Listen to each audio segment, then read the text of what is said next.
Hello, everyone. Welcome to Boss Rush After Dark, the alternative podcast show for the Boss Rush Network. I am your host, LeRon Dawkins, and as always, with me, the wonderful Stephanie Klimov. Good evening, ladies and gents. And we also have Corey Dierig. Hello, I am here as well. The way he says that, I think next time I need to introduce him first. Why? Yeah. It's weird. It's weird being on this side of things. I was telling Ed the other day. I'm like, I'm usually the one hosting, and it's always weird responding when someone's like, "Oh, you're on our show. Welcome." And I'm like, "Thanks. But Good to be here." But you also pimp yourself out to other shows, and what do you have? Do you feel as weird being a guest on the other shows? Yeah, I always feel weird being a guest. Well, what you need is a catchphrase like LeRon has, like "What's poppin'" but different. Right? Yeah, but what is it? Like, I don't you know. know? Figure it out. You got to figure something out. We can't help you because what if we give you something, like you think is cool, then audience feedback is like, that's lame as shit. Why'd you let them do that to you? Yeah, think of something that comes naturally. Like before, I used to say "it's fine" all the time. Now that's not a hello, but like think of something that comes naturally. My son does "for real," and he does this. Like I didn't teach him that. He's just like doing the peace sign. I'm like, where'd you learn that? He's like, "For real, mom." I'm like, okay. It's fair, I guess. Something will come along naturally to you, Corey. So it's a wonderful Wednesday night. How are we feeling? Great. I am ready to podcast. Yeah, Good. sure. Yeah. Stephanie is tired. I'm tired, but I'm also extremely angry. It's kind of funny. I admire Stoy and I love listening to Stoy because I always feel like even though he's had nicknames like the Joy of Arsenal X, but he always like has a lot of rants, and he always, when I say comes off angry, like I know he's not an angry person, but I love him because he's got that personality of a ranting person because I can relate to it because believe it or not, be underneath this demeanor that I have, I'm actually a very angry person. And I'm As she smiles real wide and has this like super colorful flag behind her, and she's I'm angry. Oh man, good times, everybody. Man, it's fine. How are you, LeRon? I'm okay. It's been a very tiresome week, though. Like, I mean, to be honest with you, like it's Wednesday and I'm already feeling actually, let me take that back. I was already feeling run down by yesterday, Tuesday. And I don't know, like it's just one of those things. It's like, man, like why am I being hit with so many urges to take naps in the middle of the day now? I just don't understand it, I don't. And before you guys even get in there, I don't think it has anything to do with being old. Maybe you got mono. I hope not. My boyfriend and I will have to have a conversation. What are you doing? I'm not here. I don't just go. I don't just go around putting my lips on any and everything. I never hear that anymore. Is that just our age bracket? Because when I was like a teenager, it was all mono. Everything was like, "Ooh, do you have mono? He, she, it." They all have mono. Yeah, I haven't heard that. I haven't heard that word in like 20 years. Yeah. I had it one time, like my freshman year of college. I had it, and I remember on Christmas Day, I had it during Christmas break, and I remember like Christmas Eve, Christmas Day, and the day after, I probably slept like 25 hours. It was wow. Like I was like really out of it, and they're like, "Oh yeah, you have mono." I'm like, "Oh okay, I don't." So what specifically is that? I've never had it. It's I don't really know. Stephanie, you're a doctor. You tell us. They call it the kissing disease or something, but it's not always just kissing. It's saliva, right? Transmission via saliva, and it's very common in teenagers and young adults, and you just get like really exhausted and tired and fatigued. And I believe the infection runs a very long time, right, Corey? Like I think it is in your system for like A month? It's like weeks weeks yeah. at a time. Jesus Christ. Yeah, so that's why it's a pain in the butt. Yeah. I mean, most people who have mono usually only get it once, though. It's like one of those kind of things. It's like chickenpox, where well, I guess you don't see chickenpox anymore either because there's a vaccine for it now. Yeah, I don't know if it sounds familiar, maybe not, but the virus is called the Epstein-Barr virus, EBV. Mm-hmm. Technically, a sexually transmitted disease. Technically? Yeah, technically it is. Yeah. So it's not like a serious illness, but it just drags on forever. It's one that knocks you on your ass. Yeah, pretty much. Yeah. So add a way to start the show, guys. After Dark is now a school lesson every day. Science. Science. I mean, science. We try, right? Yeah, I'll teach science, and then there'll be IT talk with LeRon. Mm-hmm. And then Corey will share like a random crazy story about his past. So that's our shtick on After Dark. Yeah. Yeah. Here we are. Yeah, so basically that's been my thing. Like, and it's been. I feel like my weekend has something to do with why my week is just, like got me so run down. Because honestly, like I put out to do a bunch of things on Saturday. Number one was like change my stream layout for OBS. So, like I have this fresh new like look, to my stream overlay and all that stuff. And my Saturday just got derailed. My Saturday got derailed because of something that happened on Friday night. And no, it's not exciting or as well as it's not tragic either, but I'm not going to bore anybody with the details on it. Long story short, I called myself going to bed at like 11 o'clock, which is not super early for me on a Friday night. But, like me going to bed before midnight on a Friday night is always early to bed for me, But something kept my attention and kept me awake till 2:30 in the morning. And I had an alarm set when I thought I was going to bed at 11. I had an alarm set for 6:30. 6:30. Well, 6:30 is usually my time that I would get up if I'm going to do a workout on the weekends. But I haven't done a weekend workout since wintertime started, which is something else I got to get back into doing. So yeah, I had the alarm set. And just wound up not being able to go to bed till like 2:30. So the alarm, I forgot I had the alarm set. So the alarm goes off at 6:30. I snoozed that bastard like 9 times. Eventually I forced myself awake around 9 something, but I didn't have any energy at that point. So I didn't get up out of bed till 10:30. And then it was just another like series of events the other day because I had to get some things done, for around the house stuff. And by the time I sat down and started doing the like what I wanted to do, it was after 6 in the evening, and I was so pissed. I was so pissed. I was like, you know what? Now I have to devote my Sunday to it.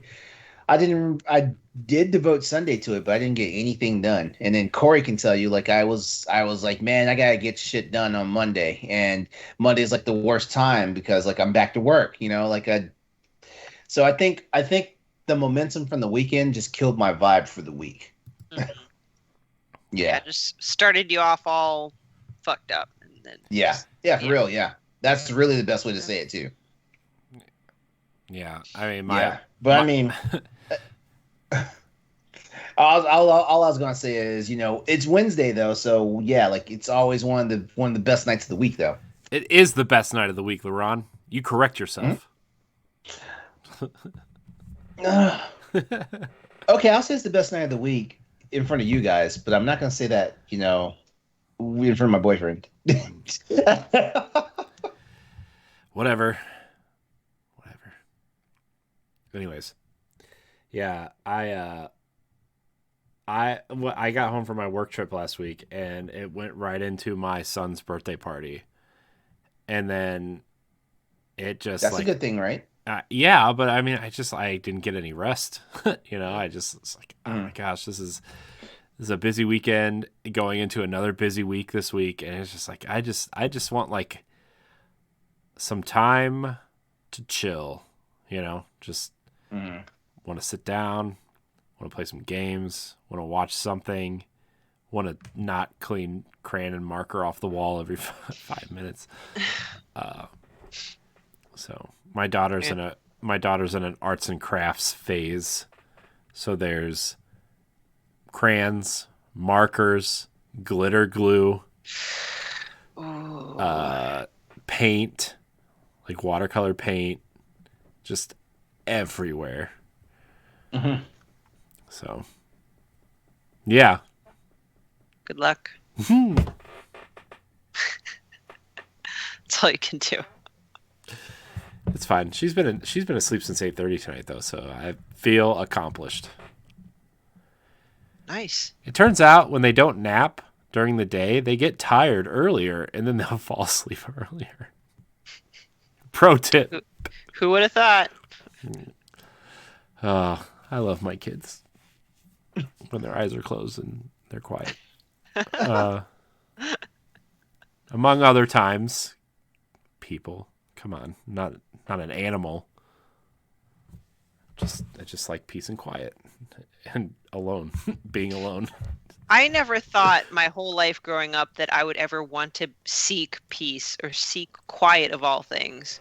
But yes, that is something that like, and my son's really chill. He's pretty cool and whatever, but I can only take so much fart jokes and whatever. And, like, I go to the bathroom.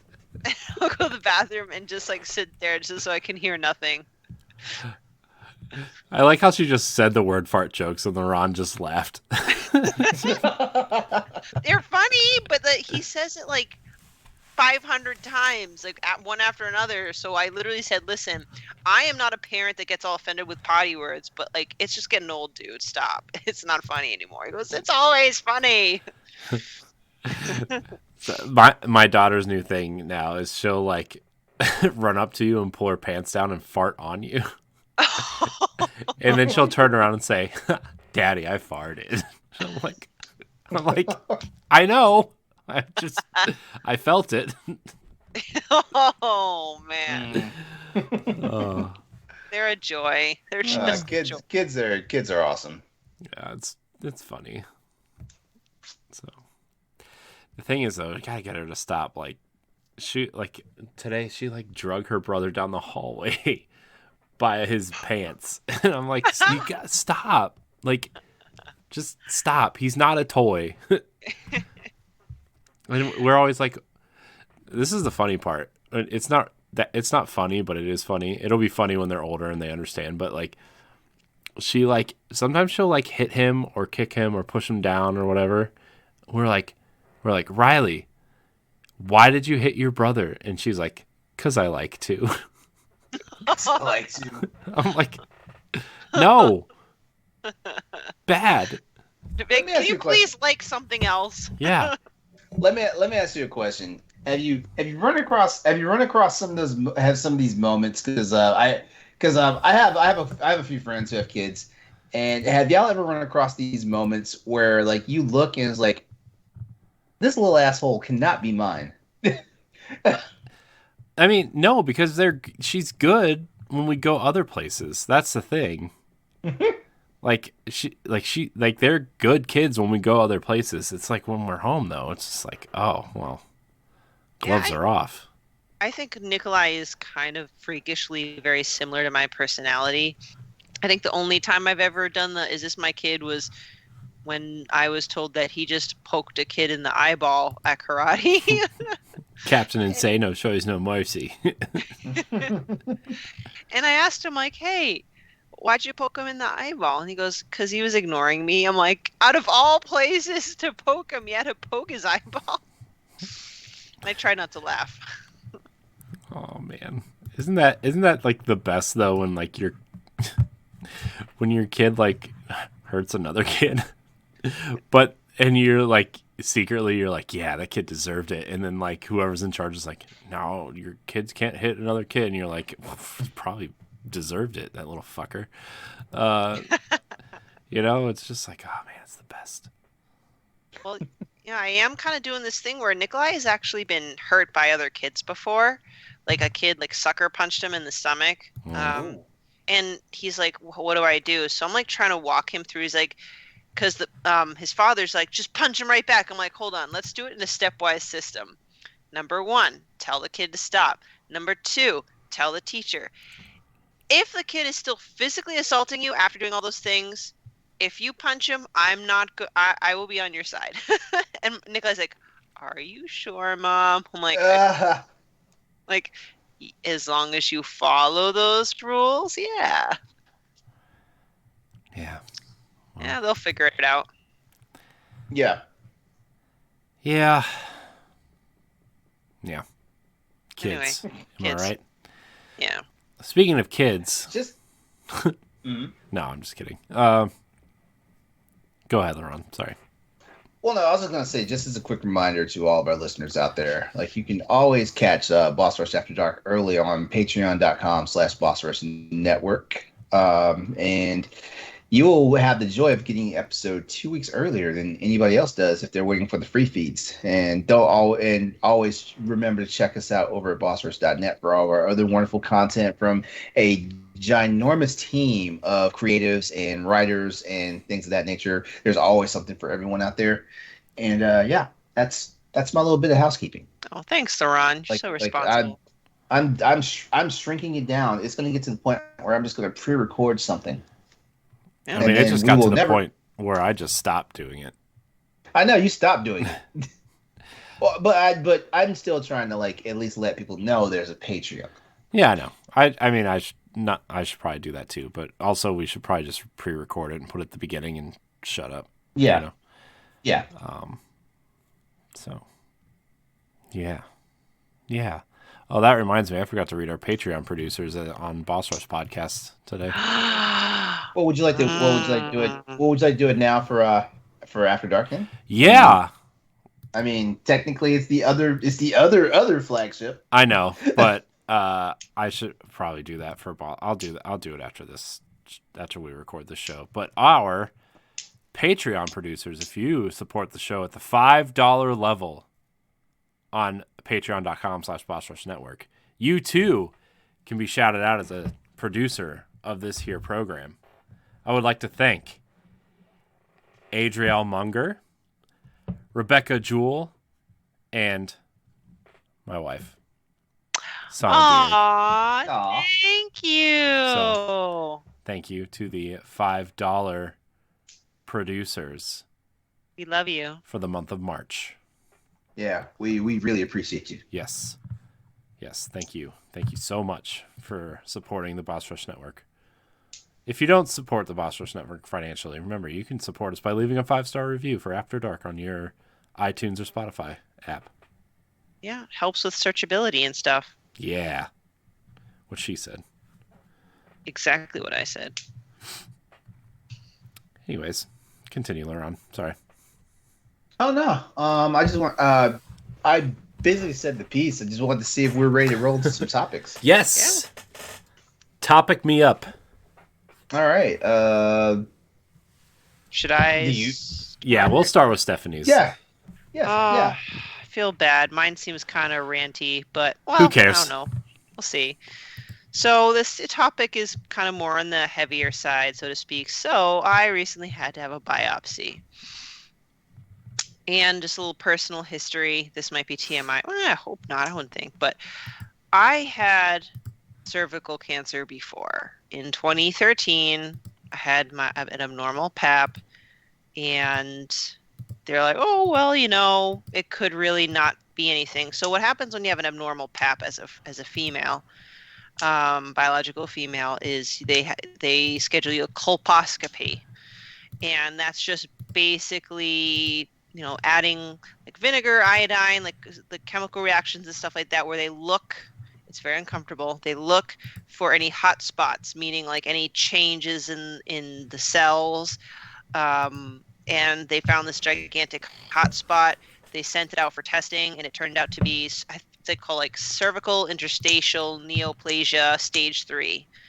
And I had to have a LEAP procedure, which is essentially like this metal rod electric thing, and they just buzzed off that cancerous part of my cervix. And it was horrible because I was awake for the entire thing. And that sounds crazy.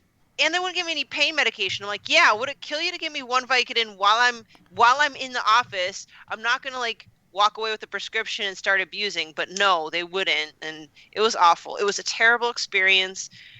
I mean, I was educated. I knew that cervical cancer has a very high survivor rate because it's almost always caught early.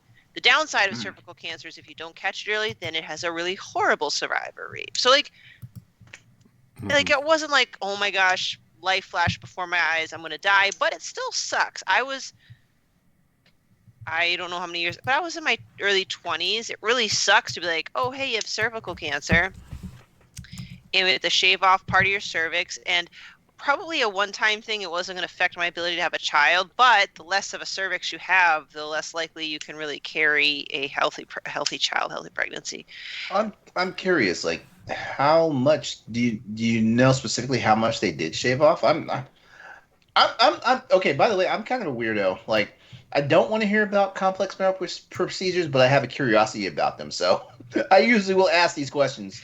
No, it's fine. I mean, I'm in the medical field, so I'm fascinated by it. But no, he didn't like say like what percentage of my cervix got cut out. I got to see it when he took it out, and I'm like, oh, That's crazy. Like I'm trying to think of like a comparable object, and it's hard for me to. But I would say it's like a size of a rock. I don't know what else to say. Like it was, but it was weird, right?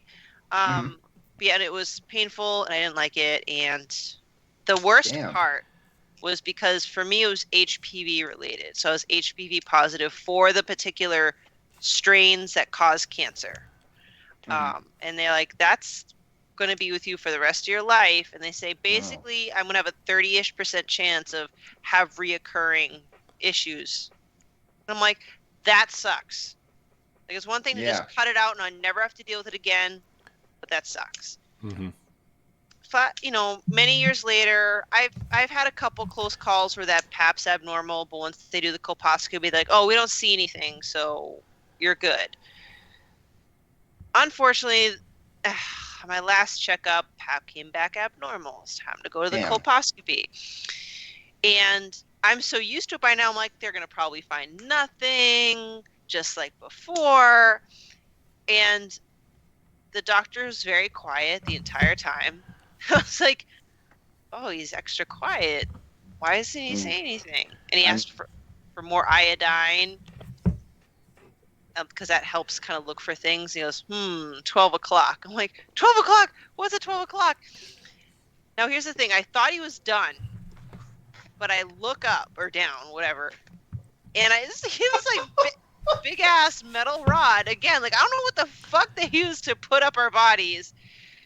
It's scary as fuck. He's like, no, I'm not done yet. I need to take a biopsy. I see something. I see a growth. I see an abnormal growth. I'm like, no. And I'm like, it was very uncomfortable, and I didn't like it. And then that was the end of the procedure. So I am unhappy that I might have cervical cancer again. It's not. Oh, you haven't gotten the result yet. No, I have to wait 2 weeks. Shit. Yeah. 2 weeks. So there's still a chance that it might come out quote unquote negative, like a benign mass that might just go away. But it's nerve-wracking enough where in the past they just won't see anything. This was a visible thing that he saw on my cervix. I'm like, fuck. And here's the part that, those 5 stages of grief? I hit an anger stage yesterday where Gardasil, the vaccine, came out around the time I was a teenager. And back then there was a lot of stigma behind HPV. I don't know if there really still is or not. Like, oh, you only get HPV if you sleep around and you're a slut. I don't know, my parents had that sentiment, but not to their fault because many people had that sentiment. And I really never got alone time with my OB or my doctor, so they're like, no, the vaccine's too new. We don't know a lot about it. Does this sound familiar? Yeah. And again, it's for sluts or whatever. If they just let me have had that vaccine, I would have never gotten cervical cancer, and that makes me mad, super mad. Not at my parents, because by a certain age I could have made a decision, and I don't know when I got it. So like, I'm just mad in general because now the COVID thing. I won't dwell on COVID too much. All these fucking people. Like, oh, we don't know about it. It's all about pharma and money. I mean, yeah, pharma's making money off it, but the point is like, people are so closed-minded and just so, I'm sorry, this is what gets me so mad that you don't understand the consequences of once you catch whatever disease the vaccine's protecting you against. It's a huge deal. Yeah, it's a big deal. With COVID, even if you end up having a mild disease, a third, that's the magic number. A third of people get long COVID. There's now scientific evidence that your brain shrinks the same amount as someone with dementia. And they just don't get it. And people have this biggest fucking hang up about a vaccine. And that's what got me mad. I'm like, people were suspicious or whatever, cautious about Gardasil, and look at the price I had to pay because I did not get vaccinated. Mm-hmm. And now I'm all angry. Mm-hmm. I just got angry. So it's something, I don't know, something about vaccines that just fucking like send people into I don't know, like stupidity or some shit. Like the dumbasses that swear up and down like vaccines cause autism and shit, you know, stuff like that. Trust me, if vaccines cause autism, we would have learned about it long before like it became this thing in the 2000s, you know. Mm-hmm. Yeah. It's fucking insane the way people look at. I mean, yeah, you know, like I'm a black person, you know, and you are, and historically, Black Americans, you know, they get the wrong end of the stick, you know, through the medical profession, and this is historically, this is in the history of not just our nation but in the world, you know, and stuff like that. So, you know, like I understand, like, you know, in older generations of Black people, like having mistrust of medical procedures and vaccines and stuff like that. But at the same time, I don't know, like I am so glad that, you know, like I'm a man of science, so like, you know, I typically believe medical science 95% of the time. Yeah, some of that shit's just wild and out there, you know, and some of it doesn't sound credible. But for the most part, whenever you tell me there's something that's going to save my life, sign me the fuck up. Yeah, and you know, from a cultural standpoint, yeah, there has been a very long-standing history. With COVID, I think it's more of like a politically charged mistrust to add insult to injury. And I don't know, as a medical professional, it angers me because I'm not saying the CDC and FDA are perfect. Like I forget the name of it, but they had approved a while back this like a drug for Alzheimer's. It costs millions of dollars, and the data is actually horrible. Like I honestly, many in the medical field really don't know why, and they're thinking maybe they were pressured to approve it, but like the data sucks. Mm-hmm. Like it really sucks. So yes, they're not perfect. We should never ever blindly follow any institution. But the bottom line is the FDA is still the FDA. Like scientific studies still must be conducted. You know, there's still regulations on it. So, and vaccines are all about risk versus benefit, right? Like, yeah. Hey, would you rather have like a 0.001% chance of having a side effect or a vaccine, or like, but have protection from a life-threatening disease for the rest of your life? It's like common sense. But yeah, it made me think about everything all over again, and I get bitter. I'll admit, I get bitter about the fact that I have to deal with reoccurring cancer, maybe because I missed the train on a vaccine, because maybe I as well and the people around me were too suspicious of a vaccine. Yeah. That's what my cousin is going through right now. She actually has stage 4 cancer from this because they didn't catch it. And she's having a really rough time, obviously, because, like, you know, she just went through, 7 rounds of chemo, and now she's doing infusions and stuff, which, you know, we're all trying to, like, deal with it in our own ways. But, like, every time I hear something like this, I'm just like, gosh, like, just take care of yourself. And I should probably follow my own advice. I haven't been to a doctor in like 5 years, but you know, but it's true, because your family member, stage 4, that is the late stage, and like that's where the survival rate drops. I'm not saying like she's doomed. I'm just saying like that's the importance of catching things early. That's the only point I'm saying. Sorry. Yeah, no, that's why I brought it up.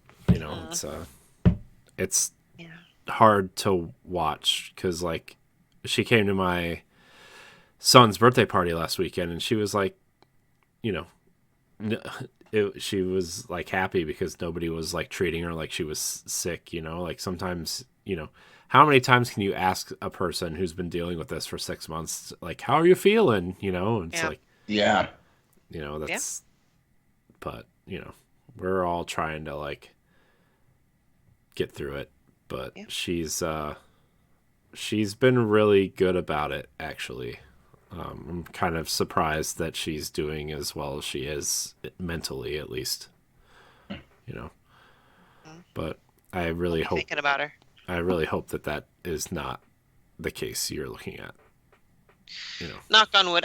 I feel like even if I do have it, I don't feel like it's stage 4. I don't want to jinx it, but like I get it annually and whatever. So yeah, the odds of it being straight to stage 4 is crazy. Yeah. But unfortunately, I just really dread having to have another leap. I don't like having part of the inside of my body shaved off. It's not fun. Yeah. I like it. And I hope you don't mind if I share just one more thing that frustrates me, and I think maybe it might be not as common, but who knows? You know, we still have people of the older generation around, and I'm not going to say who this older generation person was because I love the person. When I kind of had to share like what happened, that person, like the biopsy, that person's like, how do you get cervical cancer? Like, do you just eat something really bad or whatever? So I had to educate them. I said, you get it from HPV. They're like, what? And I'm like, it's not HIV. Don't confuse it.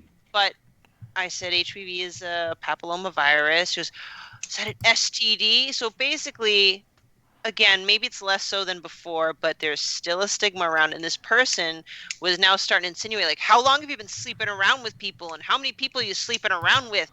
What kind of dirty people are you around, or dirty places? I'm like, damn. That person sounds like a real jewel. Yeah, and I don't know, is that just maybe the type of people that I'm related to, or like if other people experience the stigmatization of that still? Like, yes, it can be transmitted sexually, but it's technically, at least in my knowledge, it's technically not an STD. It's like this very easily transmittable virus. Most people don't have symptoms, especially men, so it just gets passed around, and that's the crazy part. The fact that men are like asymptomatic carriers. Yeah. And no, well, just because you have it doesn't mean you're a dirty little hoe. Like, I'm sorry, it's not a qualifier for it. It makes me feel horrible. Yeah. Oh, I hear you. Yeah. Yeah, I don't know. I just think people things that, especially like the older group, like it reminds me of like when I go to podcasts and like I'm doing one with LeRon or Ed and my mom whispers, "Is that the black guy?" And I'm like, "Yeah, Mom. You don't have Why to are you whisper whispering?" Yeah, like it reminds me of that a little bit, right? Where like it's there's like there's like an age line where like certain things are accepted or understood, and then there's the old way of thinking, and it's just like, come on. I mean, don't get me wrong, I love my mom, but she's almost 70, so you know.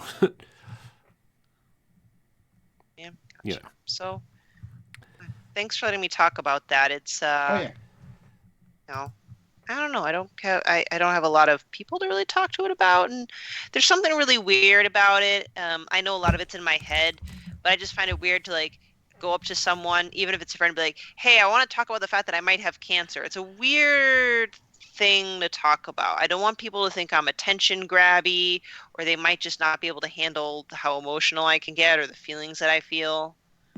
Yeah, I mean I don't talk about things because I'm afraid of that too, but this is what this platform is for, right? To like, if we're struggling with something, I mean, yeah, we're dumb and silly and talk about, you know, big boob pirate simulator RPGs that I sent you in the chat, right? Like it's a real game, by the way. It's in our Discord. It's hilariously just terrible. But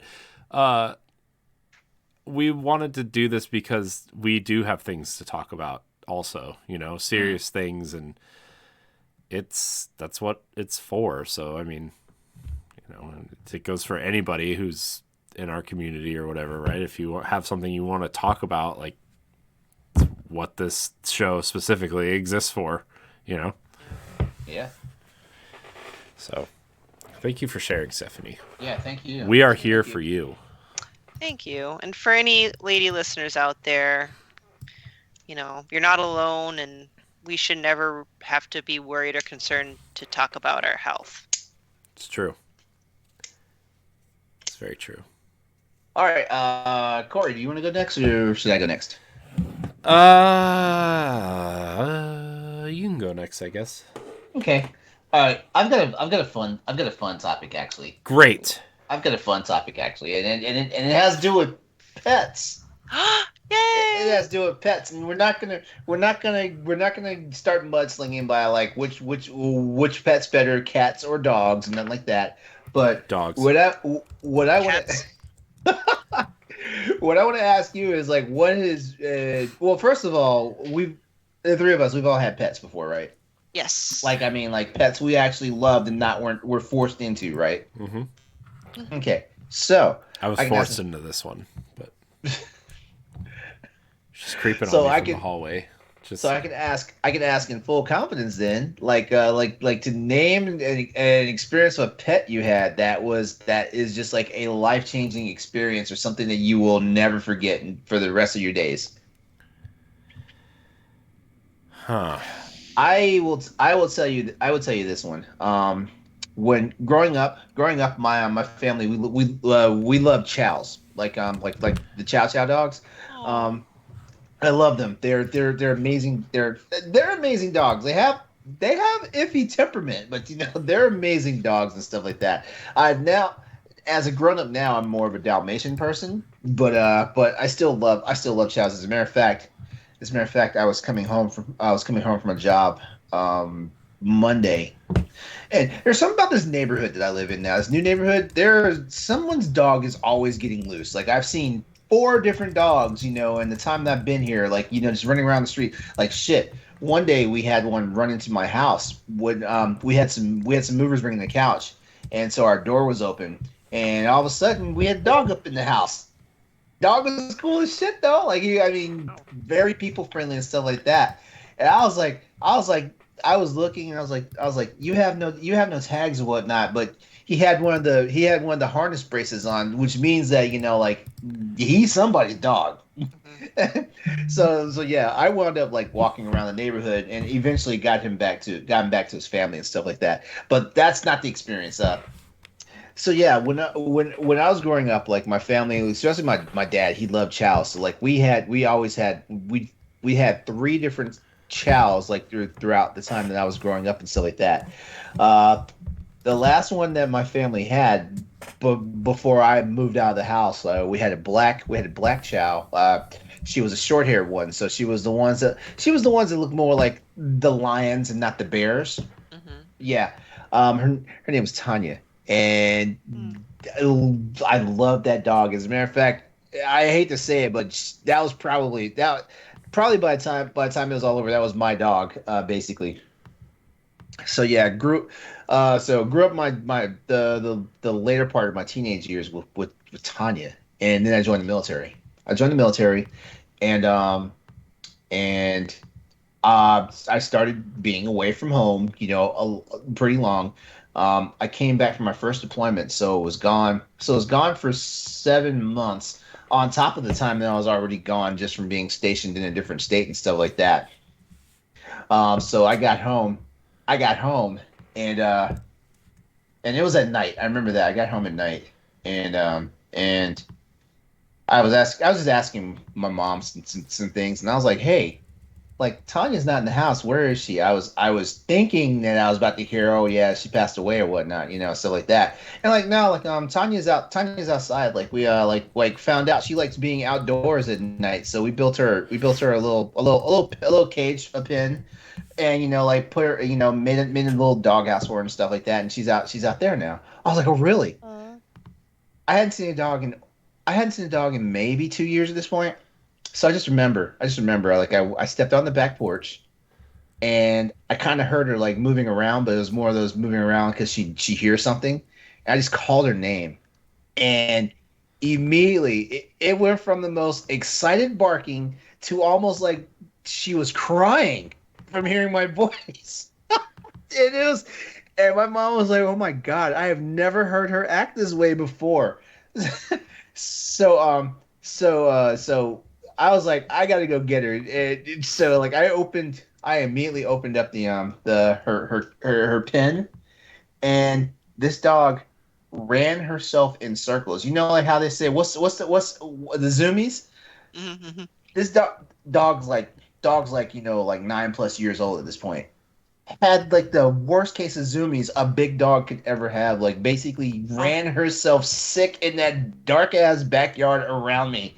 And every time I would move, she would try to tackle me so I would not go anywhere.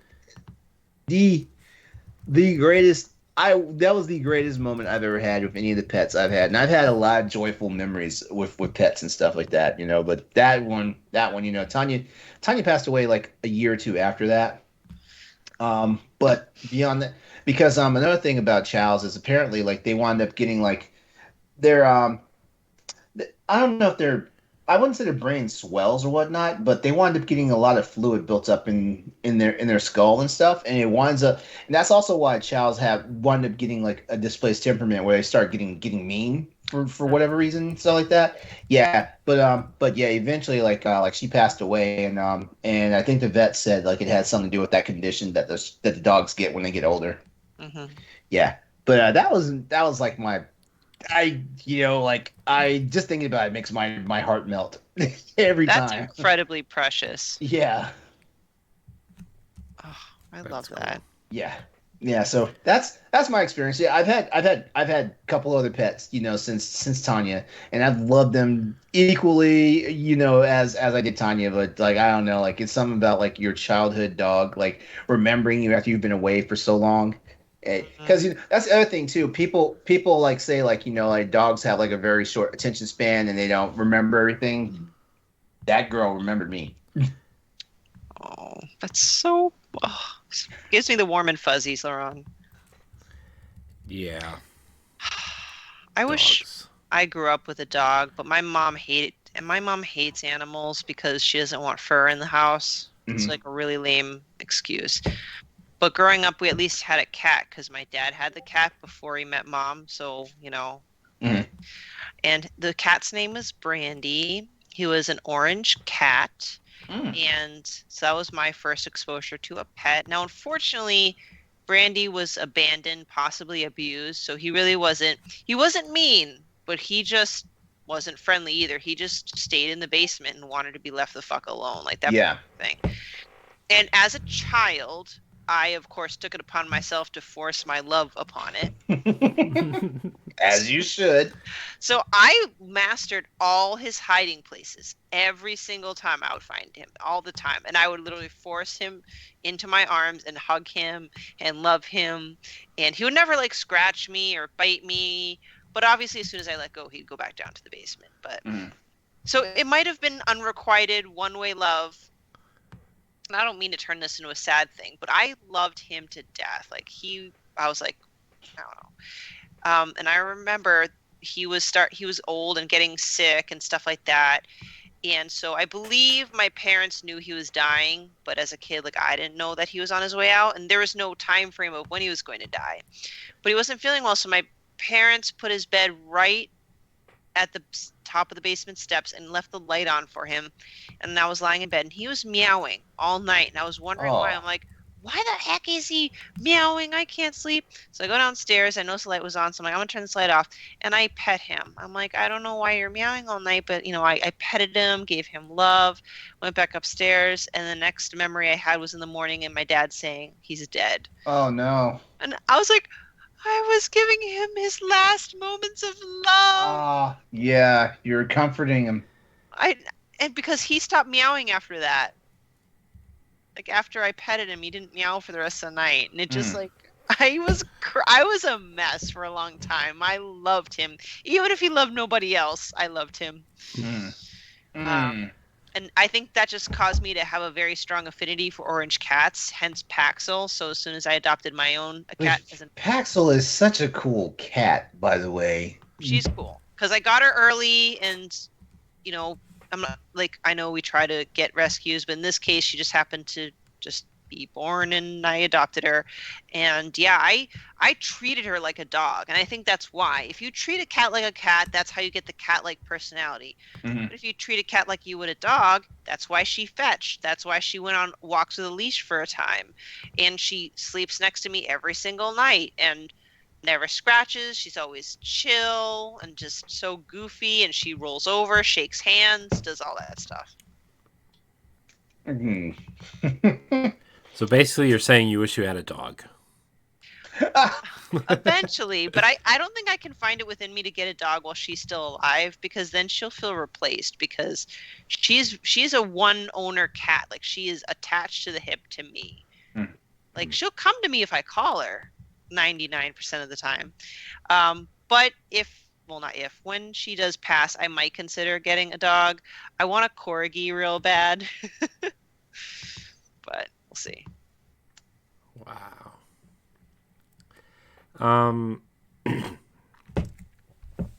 Well, I guess I had a dog named Rocky who I loved. Like, I named him Rocky because I was like, I don't know. It was at a time where I was still kind of like playing sports, but I wasn't, because I had come home from Columbus where I was playing football, and then I stopped playing sports, but I was still into like the Rocky movies and like, sport things.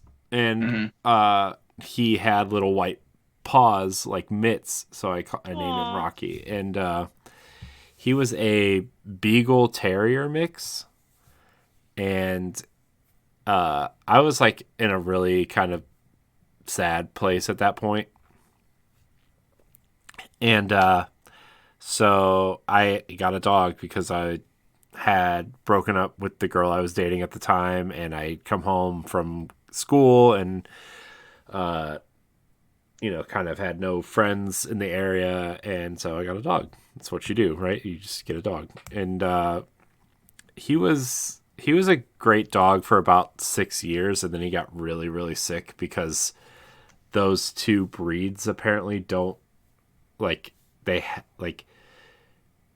terriers have like get some sort of like weird disease when they get older, and beagles kind of get other weird like hip whatever, and so like we ended up having to put him down when he was 7. Oh no. Oh, So he was like really young, and at that point that we taught him how to sit and stay and whatever, and but like when he got sick, he started getting really mean to the point where like we had to keep him outside and away from people, and that sucks. and we ended up just having to put him down. And but yeah, that was, I don't know, there's nothing really else to say about him. He was a fun dog to play with and walk, and we went on runs together, and yeah, he was cute though. He was really cute. He was really strong too. Like you could see, those like memeable pit bull things where like the pit bulls are like huge with like bulging human sized muscles. Like it wasn't like that, but you could like see his muscles through his skin and stuff. He was like oddly like muscular.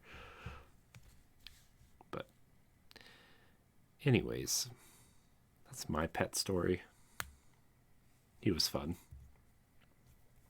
But I also at that point was like, I don't know if I really want to deal with that again.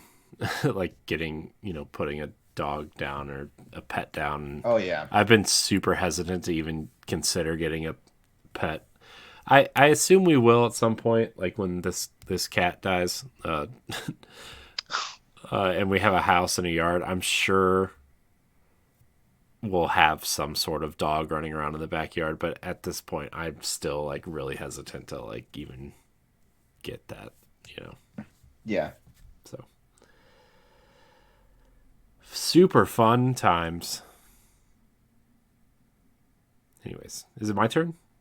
Are we done? Yeah, it's your Anybody yeah, have any other pets you want to talk about? No, that was. I have a really funny story. Tell it. Do it. It's pet related. Okay, what grade was I in? I think I was in the seventh or eighth grade. And this is right before we got our second chow. His name was Tyke, but before we got this, uh,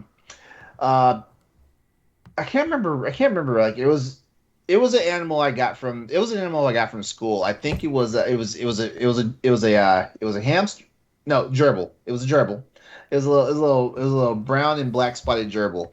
And and I remember the school wound up giving him that gerbil and a few others away and stuff like that because I can't remember for sure what was going on, but it was basically one of those situations where it was like, hey, like if you guys are gonna adopt a gerbil, this is it because you come back there, they won't be here.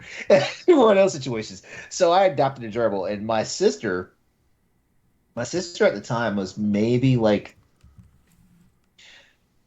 younger than three, but older than one. She was in like the walker phase, you know, like the thing you put kids in so they learn how to use their legs and stuff like that. Mhm. And I remember she had a fascination with this gerbil. Uh, and I remember sometimes I would cat I had to learn to lead to like keep my door closed. And you know, it was one of those situations where my parents, when they figured out why I was keeping my door closed, they no longer got upset with me because like there's no such thing as closing your door and like as a child closing your door in the house, and stuff like that. But when they found out that my sister would run in there and just be like, she's fascinated with the gerbil, like she doesn't really realize that she's scaring the bastard to death, because one day I came in and I caught her in the room. And she was banging on the cage, and poor gerbil was running in the wheel, and and so I'm freaking out. Like I drag my sister out of my room. I close the door. My parents get pissed, and they're like, "What are you doing? Like, you know, you're not supposed to close you're supposed to close your bedroom door in this house." And stuff. I tell them what's going on. They're like, "Okay, we understand. Okay, we'll allow it. But it's only when you are not in the room that you can close the door." Oh my So gosh. so I want to say it was maybe like a week or so later. Like uh I I can't remember what I was doing, but it was one of those situations where it was like, your parents will let you go outside, to play and do stuff, right? So I'm just out hanging out with one of my best friends at the time. So like I'm just a couple of houses down the street, and I know for sure we were just fucking around playing NES games and stuff like that. So I come home. And it's like, and I didn't think anything of it. Like I come home, like in time for dinner and stuff. So sit down, we eat dinner and stuff like that. By the time I finally get to my room, I realized that the door is open, and I was like, okay, all right, yeah, I must have forgot to close the door. I didn't want. So I walk over to the cage, and it's feeding time for the gerbil. And usually at night, like after I fed the gerbil, the little Cheetos twist things, he loved those things. So I would give him like half of one, and at night, before we're done. So I go to give so I get the cheese, I get a Cheeto stick, and I get ready to give it to him, and I get to the cage. The poor guy, he's in the wheel, and the wheel is just rocking, and he's dead. Oh my gosh. Did he run so hard that he gave himself a heart attack? Is that like... Yes, yeah. Yeah, and here's the crazy part, right? Oh Here's my the crazy part. gosh. So like, I run out the room, and it's so far, it's so far back. I can't remember what I named the guy. Like I didn't even have him that long. That's I want to say I probably had the gerbil for maybe like at best like 6 weeks. I hadn't had him long enough to like basically make a real imprint. Well, they're not long-term pets. Let's be honest. That's true. That's true. But yeah. They're made to die. So I kid you not, right? So I'm a little upset, but like I'm not like like how like a kid would normally be all the pieces about plus I'm a teenager, like at this point I'm like 14 or 15 maybe, and it's the first pet that actually no, I was a little bit younger than that. Maybe I was like 12 or 13. Yeah, because I'm 12 years older than my sister. I had to be at least 14 years old at the time. And so I tell my parents that like the gerbil's dead and stuff. They come in the room, and I kid you not, like my mom sees the gerbil in the cage, and she just starts cracking up laughing. And then she turns around and tells me, "Yeah, I had to get your sister out of the room because she was banging on the cage." And I was like, "What?" She's like, "Yeah, but when we left, he was fine. He was running around the cage, but he was fine." And I was like, I'm like, "So you left and he had a heart attack?" Oh my gosh. That poor thing. Oh my god! It's like so, yeah. Like the funny part is, like, my sister doesn't even remember, but I remember. I remember one time, like I was really pissed at my sister, and I told her like when she was like 5 or 6, she killed my child. That traumatized Wow. her. That's really mean. I mean, I traumatized her so bad, it's to the point where I know, I mentioned it one time. Like we're now adults. I know I mentioned it one time, and she's like, "You shouldn't even play with me like that." So Wow. oh my god, Oh. I'm a bad person. She Wow. killed my gerbil, though. If you're listening to this podcast, you know damn well what you did. Murderer! Okay, I'm done. Are you sure? I'm sure. Come on, it's just as funny as it is mortifying. Come on now. Yeah, poor. Yeah, it's That poor that's guy. crazy. Yeah. That poor guy. Maybe Didn't stand a chance. maybe when I get a kid of my own, I'll get him a brown and black speckled gerbil. Maybe you'll get yourself a I don't gerbil, know. and then when it I don't know. dies, I you'll think- blame your child. Oh. Maybe I think now I do remember the smell, and I'm not sure how I existed in a bedroom with a gerbil. I don't know. Because they kids don't don't care what things smell like. Yeah. They don't care about smells. They don't care that it's like 10 degrees out with a t-shirt. They just don't. But the cool thing was this was a quiet gerbil. You know how like little like that little rodents, like they make noises and stuff. Like I think the only time I really heard it squeak was when it wanted something. You know, like when it legit wanted something. Not like pay attention to you, like to say squeak, but like it would squeak to get my attention, but it was because it wanted something. I remember that, but I don't remember any time. Like it didn't squeak at night, thank God, because I'm one of those people, like I do like to be able to sleep at night. So if that bitch had kept me up at night, like he probably would have found a nice house outside in the kitchen or something. Wow. Yeah, maybe don't ever get a gerbil ever again. Yeah. Yeah. Or gift one to my sister. See what happens. Oh. Oh my god. Anisha, I love you. Oh my god. You should get her like a stuffed one. Not like a stuffed animal, Actually, but like a you know real what? gerbil that's been stuffed. Oh no! You know what though? I think you know what. Now I think about it though, I think I have like messed her up for life because like she has all sorts of disdain for like mice and rats and stuff. It like if you have a dog that looks like a rat, that's the first thing she'll say. It looks like a rat. Get that rat out of here. I don't like rat-looking dogs, though. Me neither. I'm not a fan of chihuahuas. Oh my gosh. Wow. I got an ab workout from that. Thanks, LeRon. Okay, I did my job then. Wow. All right. Well, I guess it's my turn. Are we going to keep going? Are we going? Are we keeping going? Or are we done? It's up to you guys. Yeah. I mean, like, depends on how long you think the tapu. I still think we have a little bit of time. I mean, Okay. I was just wondering if everybody was okay, and if you wanted to save us for next week, we could. If not, then we'll keep going. I'm good. let's do it. Okay. Well, I went on a work trip last week. Yeah. And it was really, really interesting. Well, not the work part, but so we went to a party on Wednesday night. And we were like, okay, well, we'll go for like a half hour and show our faces and then we'll leave, right? Can't be that party central, right? I mean, it's a corporate party. Like, yeah, you think a corporate party is one thing and you're like, okay, well, we'll go show our faces and we'll leave. And then we get there.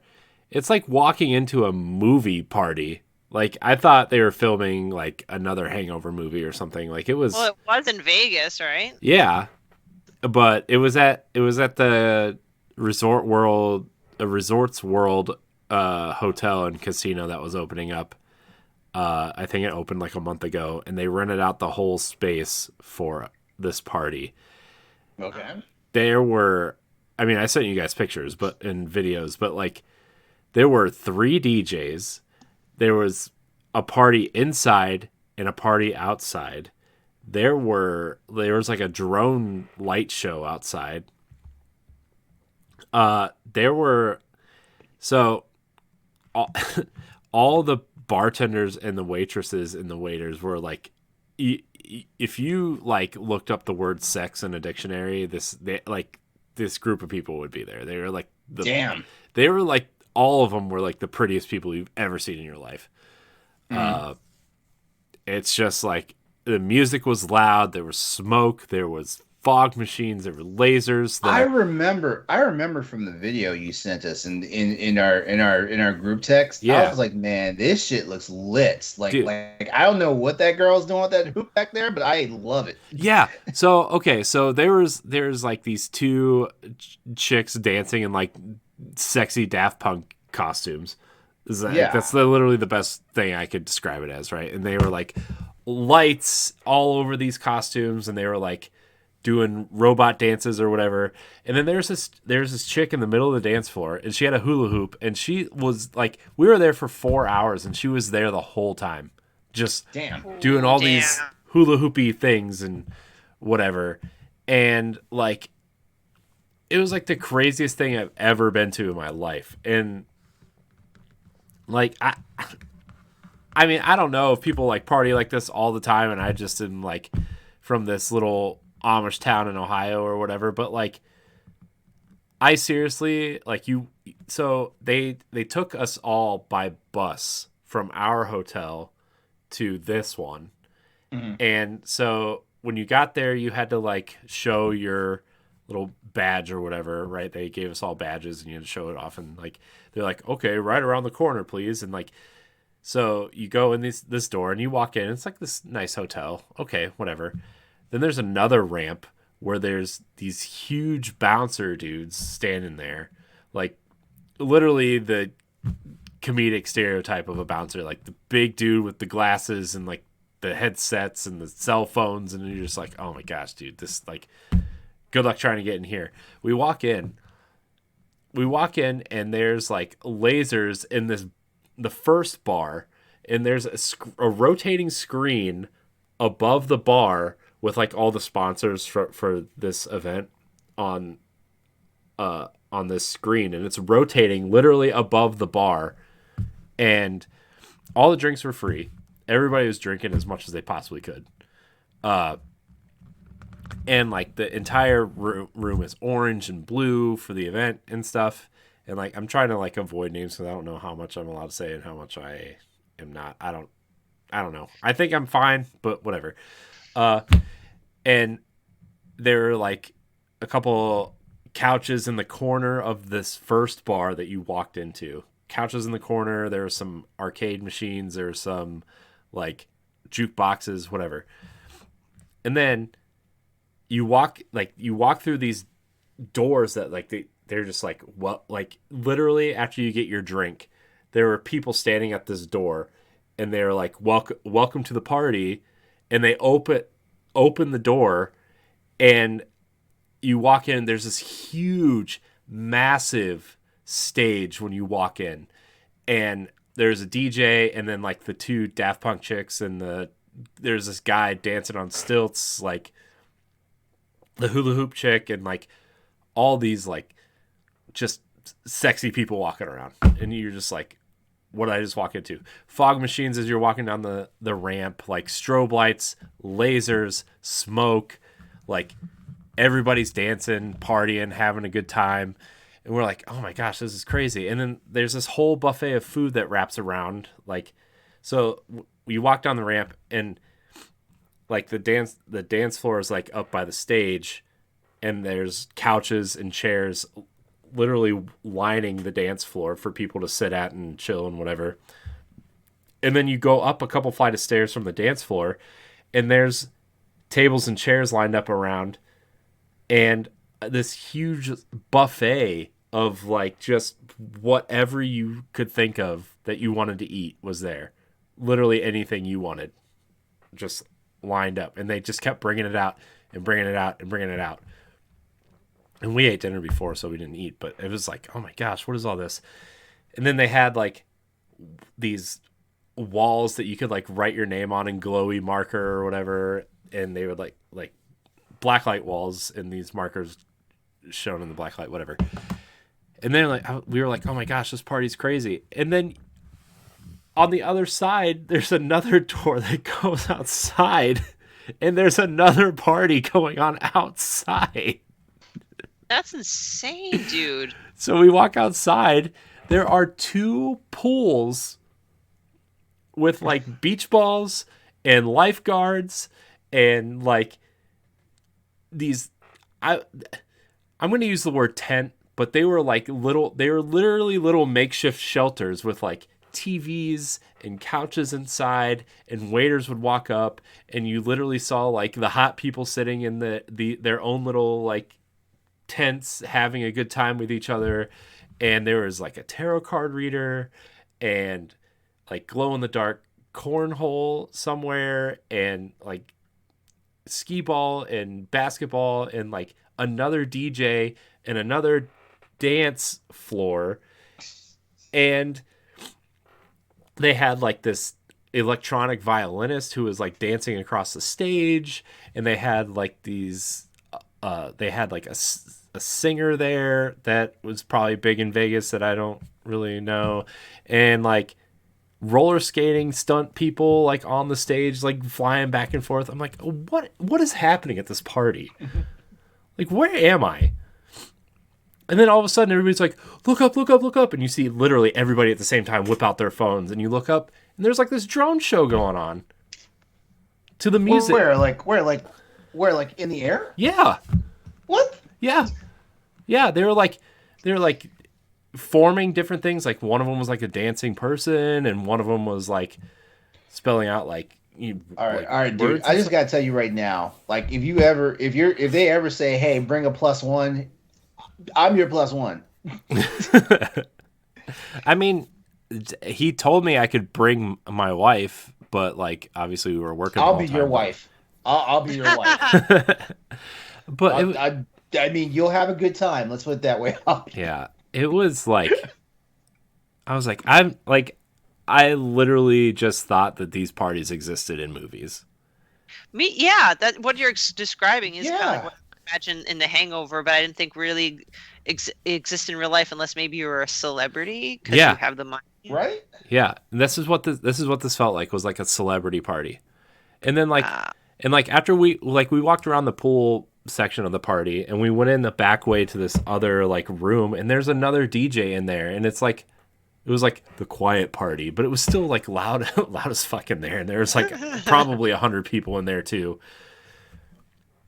Just like drinking and, socializing, doing whatever. But I was like, oh my gosh, this is insane. It was insane. So and I've never seen so many pretty people in one place in my life though. I gotta tell you, I was like, oh my God, what is happening? Yeah. I am at a loss for words. Like I just feel like I need to experience this one time, man. Yeah, like I mean, like I'm officially living vicariously through you now. Well, for these things. I mean, supposedly we're going again next year to the same event, so If I ever tried to party like that, though, at my age and just life, I think I would die. I mean, I felt like I was dying about an hour in, but like. I had like, it's like one of those things that you kind of like I kind of had to be there because like I was with people that wanted to be there, Uh but yeah, it was I wish this party would have been like on the first night and not the third night because I had already worked like probably 12 or 15-hour days at that point, just doing stuff. And yeah, it was crazy though. Yeah, I don't even know how else to explain any of this. It was just, it seriously just felt like a movie set, and like we were, I really thought like, oh, are they doing some kind of thing here? Like besides this party, because there's really a lot going on. Somebody should probably be filming this. So Corey, when are we Yeah. gonna have our boss rush party in Vegas like that? Oh God. Support us on Patreon, and maybe you can support our party. No, Yeah. I don't know. I was actually thinking about that though. Like someday I would like to have like a live show, like a live show for us and our fans. And like, I hope we're that big someday where we can like rent out a room or whatever and have 50 or 100 people come in and like hang out with us and watch live shows, and we can do dumb stuff like skits or Oh tell man, that'd be dumb stories or something. But Yeah. like, and everybody goes out to dinner afterwards or whatever, like in, I don't know, something. But yeah, man, I don't know, man. This party was just, it was crazy. I never felt so, like, it was weird. I never felt so like happy and excited and more out of place at the same time. Because like if this was like 10 years ago, I would have been all over that place, like jumping around and partying and doing like what all the younger people were doing. But like, I was like, oh my gosh, I felt too old to be there, but also it was for a bunch of people who are kind of like, I don't want to say older because that's kind of mean, but like, it was an enterprise technical conference that we were doing stuff for. And people that were at this party were people who were working for the company that put on the conference and, people who are in the enterprise IT space. So it seems to skew a little older. But it was wild. It's wild. It's wild. That's all I have to say about that. I wish I was in my 20s again. Man, even like 5 years ago, I would have been like, oh yeah, sure. But not anymore. I mean, my body's just falling apart this year. I busted my toe, I busted my knee, just. But I'm glad you had that experience, though. I just, oh man, what I would give to just see it in person. Yeah, it was something to see for sure. When's your next work travel thing? I don't know. They're talking about doing a company retreat in the summer, but that's not really it's not going to be anything like this. So I don't really know what this is, and I don't even know if I'm going to be traveling a lot. I wasn't hired in to be the traveling person. This is more of a, hey, everybody's either on vacation or traveled last week, or somebody's tired, so we need a volunteer to help, and I just volunteered to help. But Hey, when are you going to Boston? that I'm not sure either. Because we got tons of parties over here. None of our bars close by 10 or 11 at night in Boston. We're a very sleepy city, apparently, compared to like New York and LA and Vegas. Yeah. Stephanie's bar doesn't close at 10. Stephanie's like, my bar closes at 8:30. Yeah. Yeah. Closes earlier, actually. I serve some mean coffee at 7 in the morning. Oh, man. Yeah, I'll send you guys more pictures from this because what I sent you is like 1/10 of the pictures and videos that I took. It's crazy. But yeah, I don't know. I know in November they're going to Barcelona. Oh wow! And they're going a few other places this year, but I don't know when Boston is. At some point. Yeah. But anyways, that's my story. It was fun. Thank you for sharing. Yeah. Yeah. I need to send you this. I'm sending you guys something in the group chat right now. It's like a less than 10-second video, but this is what we walked into. Okay. Let's do it. When they said welcome to the party and they opened the doors and let us in.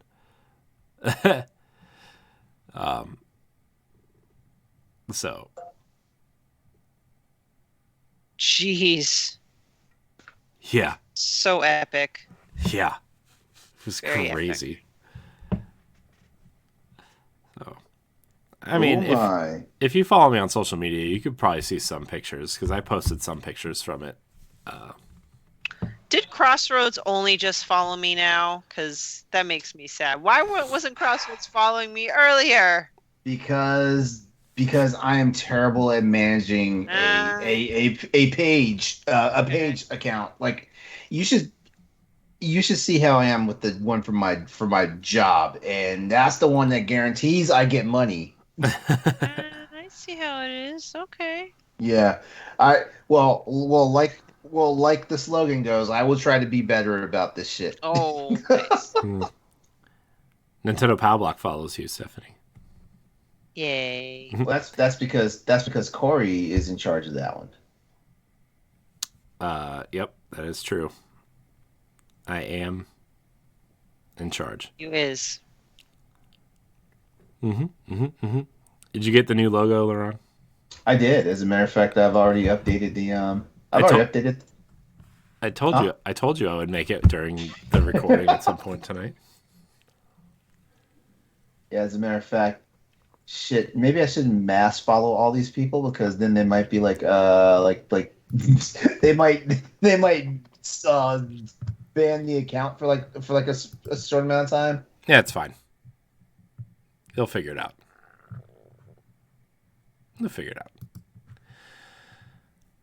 Well, this was fun.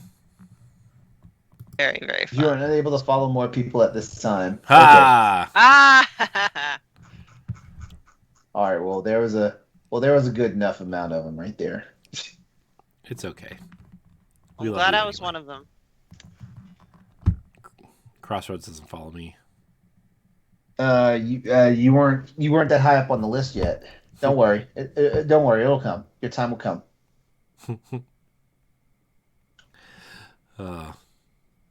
Anyways, let's go ahead and close it out. Yeah. All right. Well, this has been Boss Rush After Dark, the alternative podcast of the flagship show for the Boss Rush Network. We'd like to go ahead and just show you some love and say thanks for tuning in to us tonight. As usual, here's where you can find us. Stephanie, go first. Ron, you look like you were struggling for a second. I know. I had like a whole bunch of stuff going on my screen, and I was trying to like bring everything back into focus, so it looked like I was looking at the camera more, and I was looking at random thing in the bottom corner of my screen. Okay. People can find me at Klimov, KLIMOV_author on Twitter and Instagram. I am always, unless we're on break, the Boss Rush podcast and some of the standard def recordings, in particular the classically animated Disney movies. There you go. All right. Corey? You can find me at IamCoreyHD on Twitter and Instagram. You can also find me hosting the Boss Rush podcast. You can find me on Nintendo Power Block. You can find me on Standard Definition and a plethora of other things here on the Boss Rush Network. All right. And you can find me on social media at Exodus803. Also, look for me on Twitch and YouTube under that handle, as well as a PlayStation Network and my Steam ID. Don't forget the Crossroads podcast, formerly Crossroads PlayStation Podcast, can be found Tuesday nights at 8 p.m. Eastern Standard Time on my Twitch channel, twitch.tv/exodus803. And check me out on some of the various other shows, like the Boss Rush Podcast, Standard Definition for the Marvel Cinematic Universe, as well as Standard Definition for Mass Effect.